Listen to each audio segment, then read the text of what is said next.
예, 안녕하십니까. 민법교수 유병태입니다. 자, 앞에서 계속 말씀드리지만, 유튜브에 있는, 그, 강의를 일단 들으셨을 거라고 보고, 도의 민법 강의도 들었다는 전제하에 합니다. 가능하면 이 시간은 책만 읽겠습니다. 기본적인 설명을 듣고 하시고,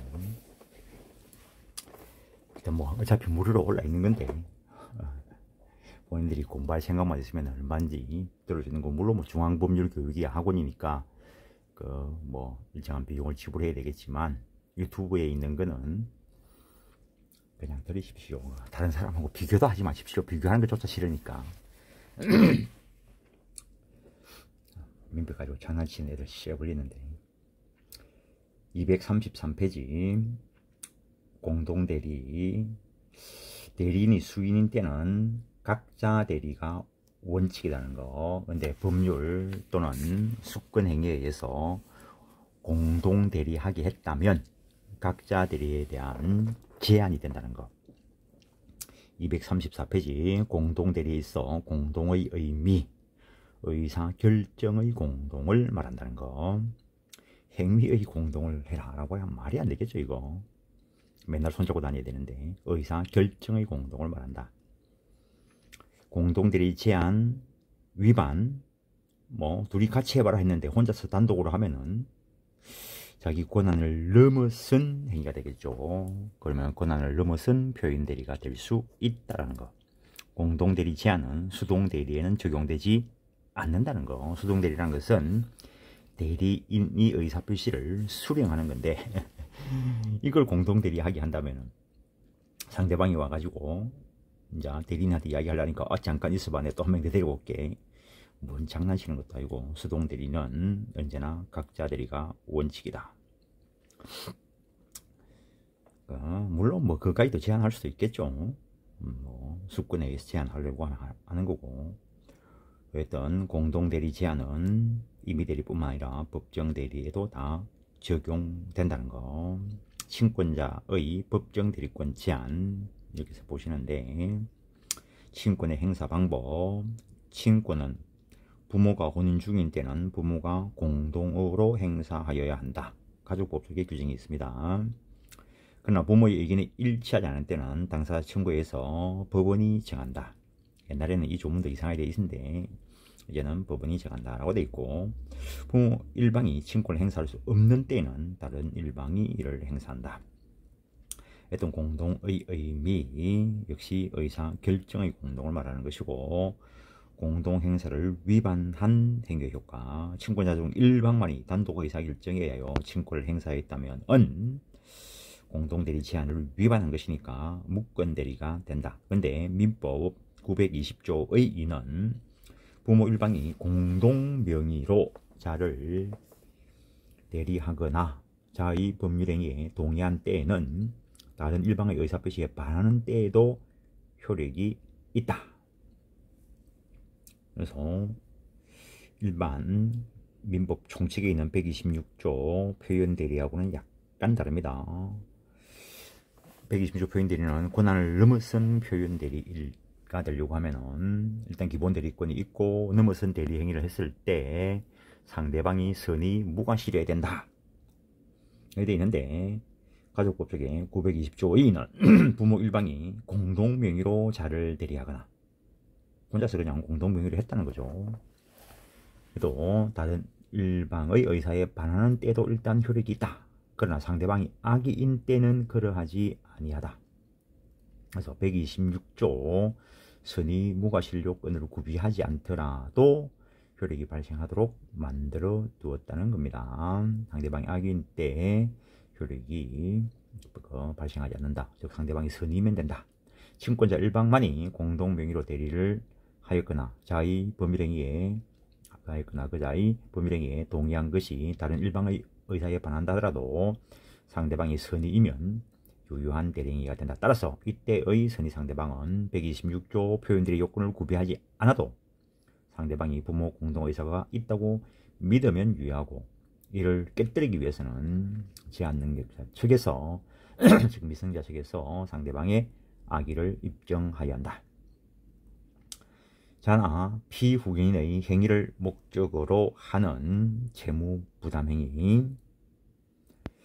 법정 대리인 친권자는 자의 재산에 관한 법률 행위에 대하여 그 자를 대리한다. 그러나 그 자의 행위를 목적으로 하는 채무를 부담하는 경우에는 그 자 본인의 동의를 얻어야 한다. 후견인은 피후견인의 재산을 관리하고 그 재산에 관한 법률 행위에 대하여 피후견인을 대리한다. 이때 후견인은 피후견인의 동의를 얻어야 한다. 본인의 동의를 얻지 못한 경우, 본인의 동의를 얻지 않고 한 자의 행위를 목적으로 하는 대리행위는 무권되게 된다.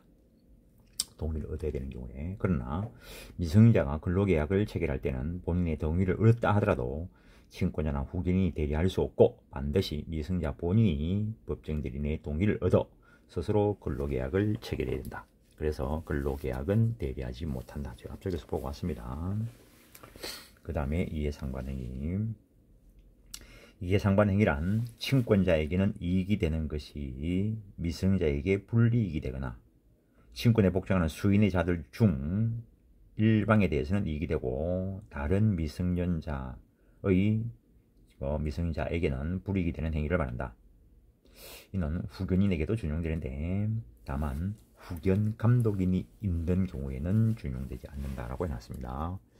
왜냐면은 후견 감독인이 하면 될 거니까. 이해상반 행위의 판단에 관한 판례.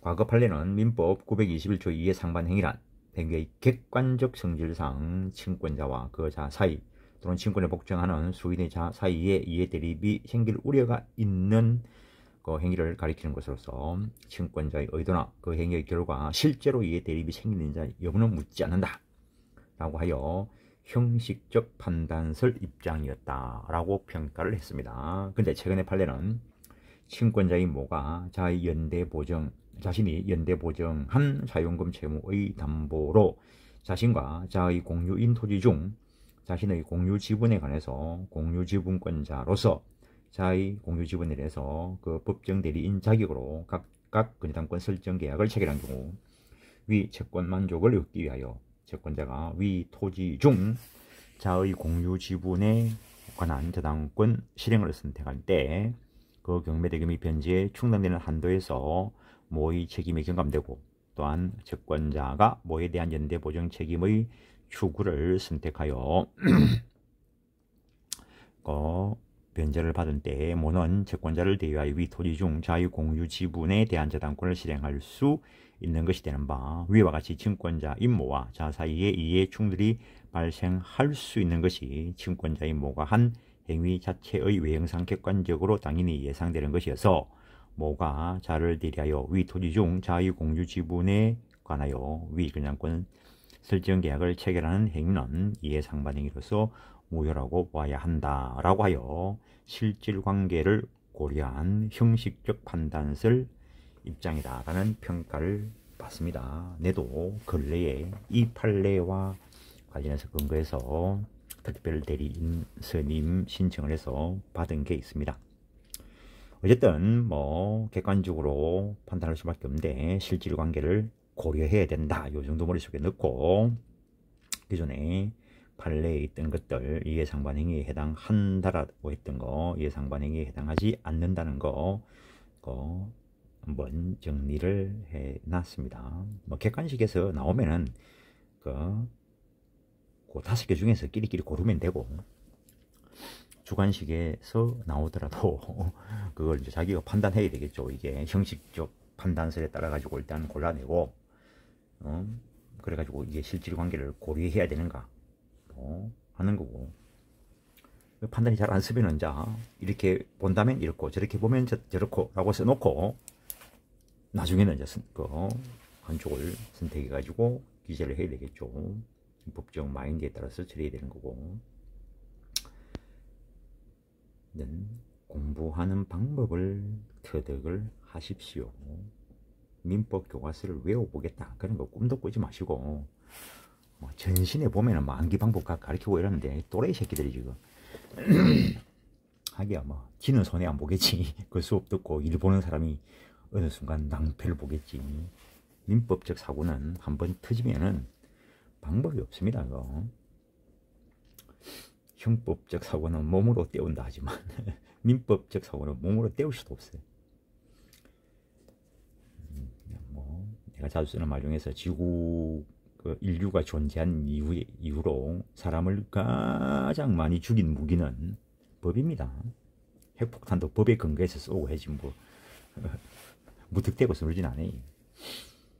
이해상반행위의 효과, 이해상반행위에 대한 친권자의 법정 대리권은 제한되므로 특별대리인을 선임하지 않고 친권자가 한 이해상반행위는 무권대리가 된다.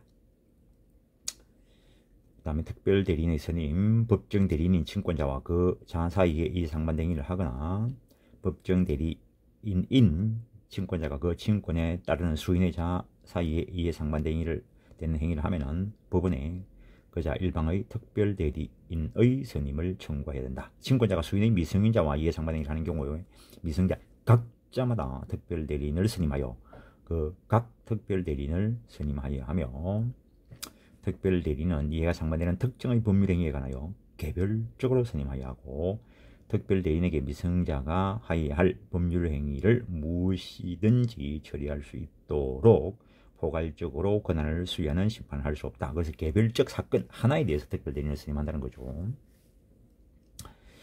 후견인의 대리행위와 후견감독인의 동의, 후견감독인의 동의를 요하는 행위, 저 앞에 제한능력 볼 때 보고 봤습니다. 영업에 관한 행위, 금전을 빌리는 행위, 의무만을 부담하는 행위, 부동산 또는 중요재산에 관한 권리의 득실 변경을 목적으로 하는 행위, 소송행위, 상속의 승인, 한정승인 또는 포기 및 상호산 분할에 관한 협의. 그래서 앞에서도 이야기했죠. 미성년자가 한정승이나 상속 포기하려고 하면은 법정 대리인 명의로 신청합니다. 피후인의 이익 침해 우려 있음에도 동의를 하지 않는 경우 후견감독인의 동의가 필요한 행위에 대하여 후견감독인이 피후견인의 이익에 침해될 우려가 있음에도 동의를 하지 않은 경우에 가정법원은 후견인의 청구에 하여 후견감독에게 동의를 가름하는 허가를 할 수도 있다. 후견감독인의 동의 없이 후견인한 행위의 효력, 후견감독인의 동의가 필요한 법률행위를 후견인이 후견감독인의 동의 없이 하였을 때에는 피후견인 또는 후견감독인이 그 행위를 취소할 수 있다. 소송행위는 처음부터 무효인 것이고 이때 취소권은 행사상 일신선소권이기 때문에 요거는 대위 대상이 되지 않는다는 것.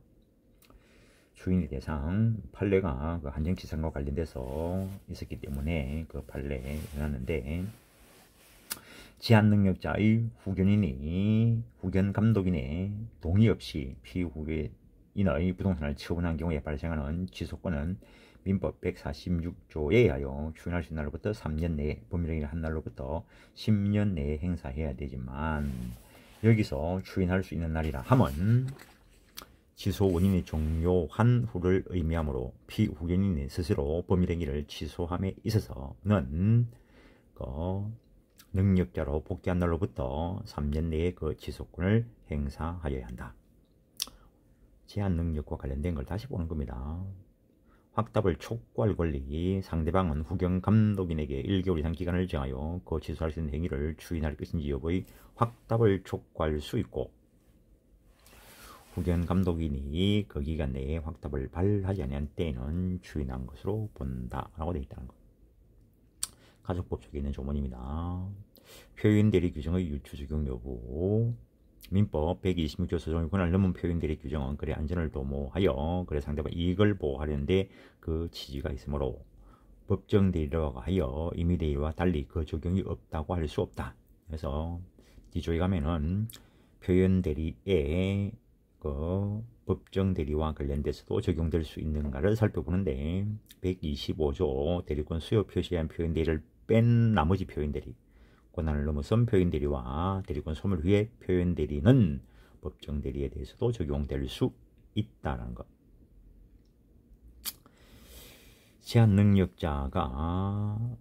제한능력자의 후견인이 후견감독인의 동의를 얻지 않고 피후견인의 부동산을 지원하는 행위를 한 데에도 상대방이 후견감독인의 동의가 있다고 믿은 데 정당한 이유가 있는 때에는 본인에게 효력이 미친다. 즉 표현대리 규정 적용한다는 걸 미리 살펴본 겁니다. 대리권 남용, 대리인이 외형적 형식적으로 겉으로 보기에는 대리권 범위 내에서 한 행위이지만 실질적으로는 본인의 이익을 위해서가 아니라 자기 자신 또는 제3자의 이익을 꾀하기 위하여 대리행위한 경우를 대리권 남용이라 한다는 것. 일단 임의대리와 법정대리 모두에 적용되는데, 임의대리와 관련되어서 은행 지점장 대리와 예금자와 간의 3개월 만기 정기 예금 계약 형식을 빌어서 한 수기 통장식 예금 계약, 87년도만 하더라도 수기 통장식으로 안 했죠.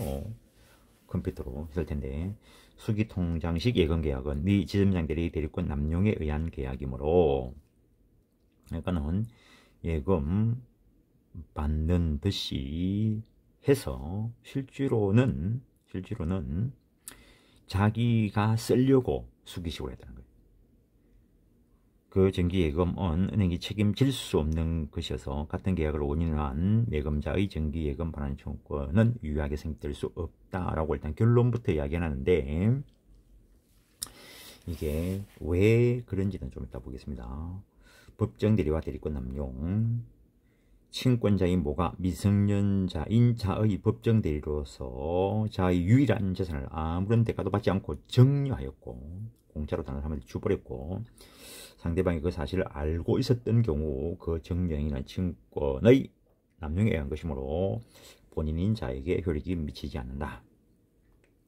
어쨌든 임의대리를 남용한 경우, 법정대리를 남용한 경우를 살펴봤는데, 이 대리권 남용에 대해서 적용되는 이론, 다운설과 판례가 비진이 표시 유추 적용서를 따른다는 것. 저 앞에 대표권 남용에서도 보고 왔습니다. 법인의 대표권 남용에 대해서도 이 이론이 그대로 적용된다라는 것. 민법 107조 1항 규정에 규정하고 있는 진위 아닌 의사 표시가 대리인에 의해서 이루어지고, 그 대리인의 진위가 본인의 이익이나 의사에 반하고 자기 또는 제3자 이익을 위한 배임적인 것이라면 상대방이 이런 사실을 알았거나 알 수 있을 경우에 대리 효과를 부정한다 하여 본인은 대리인의 행위에 대하여 아무런 책임을 지지 않는다고 하는 것이 비진이 표시 유추 적용설이다 라는데, 그러면은 비진이 표시면 원칙대로 표시된 대로 효과가 발생합니다. 따라서 대리인의 배임적 대리권 남용이 있어도 본인에게 효과가 기속된다. 단 상대방 쪽에서 대리인의 배임적 사정을 알았거나 알 수 있을 때 그 효과를 부정한다 라는 게 내포되어 있습니다. 그래서 238페이지 다시 오면은 임의대리와 법정대리의 대리권 남용의 법리를 적용하면서 수기식으로 한 걸로 봤을 때는 상대방이 알았거나 또는 알 수 있을 거라는 거지. 법정대리와 관련해서 자의 것을 법정대리인 친권자가 공짜로 주더라 라는 걸 상대방이 알고 있었다. 그래서 비진이 표시 유추 적용설에 따라서 상대방이 알았거나 알 수 있었기 때문에 그 효과를 부정한다고 한 겁니다. 그 다음에 신익직설, 대리권 남용 명백설 이런 것들이 있다 그냥 정도. 그 정도 하겠습니다. 대리권 소멸 127조의 규정이 있는데, 그냥 조문 한번 보죠. 일단 127조 대리권 소멸, 대리권 다음 각호 어느 하나에 해당하는 사유가 있으면 소멸한다. 즉 127조는 임의대리와 법정대리의 공통된 소멸 사유입니다. 대리권이 발생하고 난 뒤에 본인의 사망, 대리인의 사망, 그 다음에 대리인의 파산, 대리인에 대한 성년 후견 개시. 근데 128조 임의대리의 특유한 소멸 사유를 이야기하고 있습니다. 법률 행위에 의해서 수여된 대리권은, 임의대리권은 127조 공통된 소멸 사유 외에 그 원인된 법률 관계의 종료에 의해서 소멸된다. 그래서 대리권 관계는 원인된 법률 관계에 기초하여 본인이 숙권 행위를 함으로써 대리인이 된 사람을 임의대리다 라고 했습니다. 그래서 원인된 법률관계 종료하면 소멸된다. 그래서 어제 예를 들었던 것 중에서 은행 직원에서 해고되면 더 이상 은행 창구에 앉아서 예금 수령 못하겠죠. 그 다음에 법률관계 종료 전에 본인이 숙권 행위를 철회한 때에도 임의대리권을 소멸한다. 그래서 은행에 직원 고용해가지고 그 은행 창구에 앉아서 예금을 수령하고 인출해주는 그런 행위를 하는 대리권을 수요받은 자가 고용관계 종료되면은 대리권 소멸될 것이고, 고용관계를 그대로 유지하더라도 너는 더 이상 그 업무하지 말고 청소나 해. 그러면 그 행위는 못하는 거죠. 예금을 수령하고 예금을 인출하고 이렇게 이야기했는데 예금 계약 체결하고 예금 계약 해지하고 이 말이죠. 그래서 법정 대리와 임의대의 공통된 소멸 사유, 법조문에 본인의 사망, 대리인의 사망, 승인 후견 개시 또는 파산, 거기는 그 금지산대인데 지우시고 피승인 후견이라고 해야 되고, 비승인 후견이나 파산자도 의사능력이 있으면 대리인이 될 수 있다. 즉 본인이 숙권할 때 상대방이 비승인 후견이거나 파산자여도 대리권이 발생하는 데에는 제한이 안 된다는 거죠. 의사능력만 있으면. 대리인으로 선임된 후 비승인 후견이 되거나 파산되어 당했을 때 그때 대리권이 소멸된다는 것. 임의대리의 특이한 소멸 사유, 원인된 법률관계의 종료, 숙권 철회, 그 정도 숙권행위 하자. 거기도 용어 때문에 안 봅니다. 대리인이 제한 능력자인 경우, 숙권행위를 계약으로 보는 견해에서는 대리인이 숙권할 때 비승인 후견이라면, 계약이라면은 그거 취소할 수 있겠지만 단독 행위설에 따른다면 숙권할 때 상대방이 제한 능력자라 하더라도 숙권행위에 영향이 없다라는 거. 그 다음에 숙권행위에 대리인의 제한 능력 이외의 하자가 있을 때는 우리가 앞에 봤던 의사표시 이론이 그대로 적용된다는 거. 본인이 파산당한 경우 임의대리권이 소멸하는지가 문제가 되나, 다수설은 임의대리는 신뢰관계에 기초함으로 위임 종료를 유추 적용하여 소멸한다고 본다. 그래서 위임 종료 사유에 위임인의 사망 파산이 되어 있는 거 그거 유추 적용한다는 이야기. 법정 대리의 특이한 소멸 사유는 개별 법규에 명시되어 있다.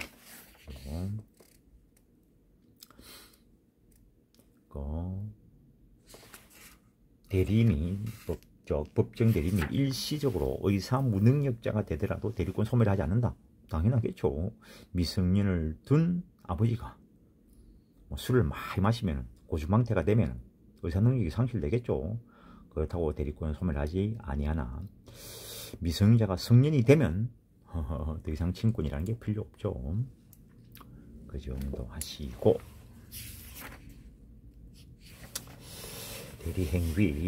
대리인과 상대방과의 관계를 말하는데, 대리관계에서 법률행위하는 자는 본인이 아니고 대리인이 본인을 대신해서 법률행위 한다 했습니다. 효과는 본인에게 미치는데, 따라서 대리인과 상대방 사이에 대리인이 법률행위를 할 때 그 효과가 본인에게 발생하는 것을 표시할 필요가 있다. 즉 대리인임을 표시해야 된다. 그걸 현명주의를 한다는 거.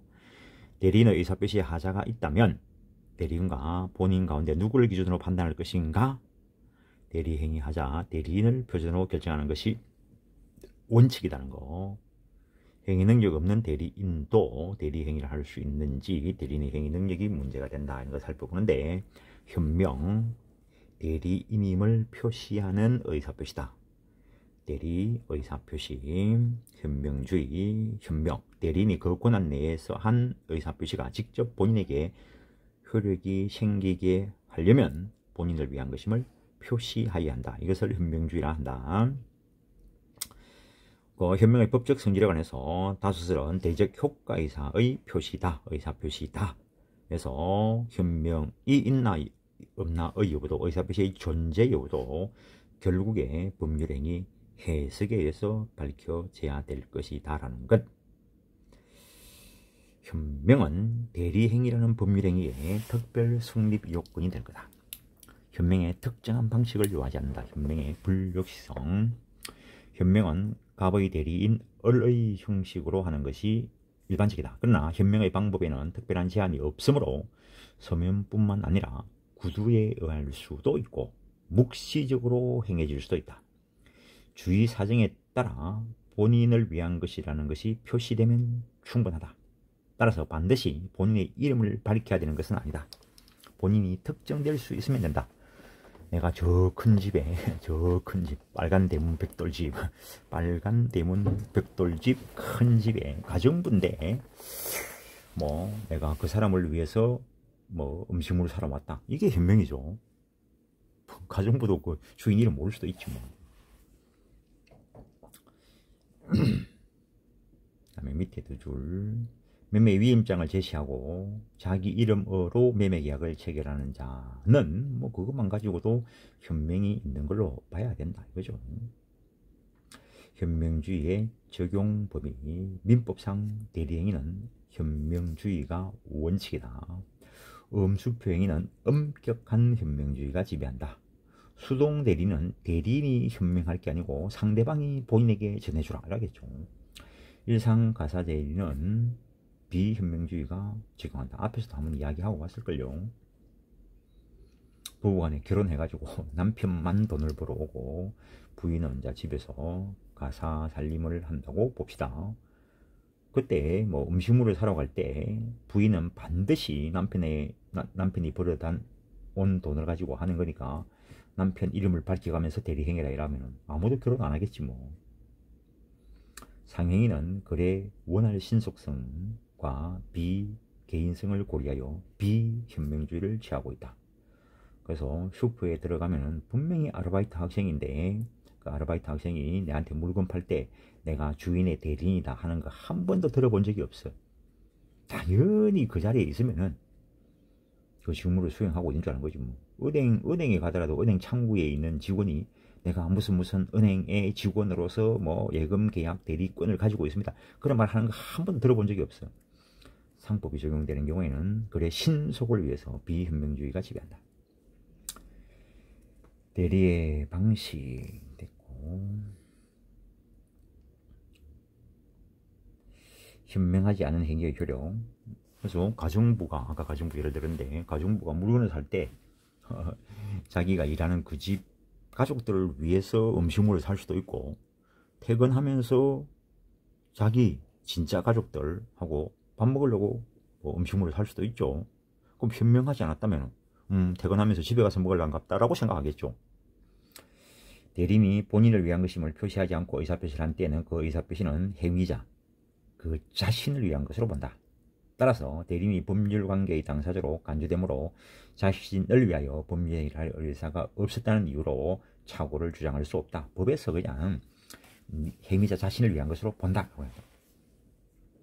따라서 수급인이 도급인의 대리인으로서 건물을 분양하면서 대리관계의 표시를 하지 아니한 채 수급인 명의로 된 분양계약서를 작성하였고 그 밖에 명시적 또는 묵시적으로 도급인을 위한 것임을 전혀 표시하지 아니하였으며 상대방도 분양권자가 수급인이라고 인식하는 등 건물의 분양을 둘러싼 여러 사정에 비춰보더라도 수급인이 대리인으로서 분양한 것임을 상대방이 알 수 없었을 경우에는 도급인하고 관계없는 거죠. 본인을 현명을 안 했으니까. 예외적으로 본인에게 효과가 기속될 수 있다. 상대방이 대리인으로 한 것임을 알았거나 알 수 있을 때는 그 의사표시는 대리행위로서 본인에게 효과가 기속된다는 거죠. 그래서 그 가정부가 의뢰이 뭐 예를 들어서 5시 전에 사오러 오는 거는 또 가정부로 일하는 그 집 가족들 그 음식물 사는 거였고 뭐 그런 건 따랐다는 거지. 퇴근 시간 아니니까. 그렇다면은 뭐 외상거래 했다면은 그 본인한테 외상값 지급 청구하면 되겠죠. 돈을 안 줄 때 결국에 누구한테 돈 내놔 할 거냐. 특히 문제가 되는 게 타인 명의를 사용한 법률 행위. 이 사건은 의외로 나는 많이 해봤습니다. 행위자가 타인의 이름을 써서 거래한 경우 어떡할 것이냐. 이번 요 하면서도 몇 번 그랬는데 주식 매입하라고 핸드폰을 개설해줬다. 그러면 핸드폰을 개설을 받아간 그 사람이 핸드폰 개설해 준 사람이 A, 그 핸드폰을 가지고 주식 거래를 했던 K. 그러면 K가 A 핸드폰을 가지고 하는 거는 A인 채 하면서 거래를 한 거라고. 행위는 K가 하는데 명의는 지금 A 명의로 하는 거라고. 왜 이런 이야기 하냐면 이런 일이 아주 빈번하게 일어납니다. 누군가가 지금 열심히 공부하고 있는 당신들 이름으로 뭘 할 수도 있겠지. 그러면 꼼짝없이 그놈이 한 행위의 효과, 벼락을 본인들이 맞아야 되는가 생각해 봐야 되는 거지. 변호사 잘못 만났으면 두부 쓰는 수도 있고 내그치 뛰어난 부무사를 만나면 피해가는 수도 있고. 어쨌든 여기까지 하겠습니다. 예, 수고했습니다.